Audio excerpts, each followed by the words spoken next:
இலங்கை யாழ்ப்பாணம் அச்சுவேலி பகுதியைச் சேர்ந்த ஊடகவியலாளர் ஒருவரின் வீட்டின் மீது வன்முறை கும்பல் புகுந்து தாக்குதல் மேற்கொண்டுள்ளதுடன் வீட்டின் முன் நிறுத்தி வைக்கப்பட்டு இருந்த வாகனங்களுக்கும் தீ வைத்து வன்முறையில் ஈடுபட்டுள்ளது.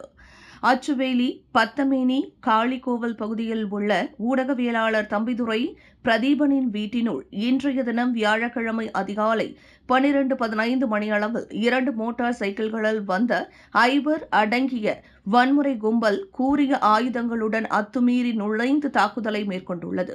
வீட்டின் ஜன்னல் கண்ணாடிகள், மீன் தொட்டியை அடித்து உடைத்து வீட்டின் வரவேற்பறையில் வைக்கப்பட்டிருந்த பொருட்களுக்கும் தீ வைத்துள்ளனர்.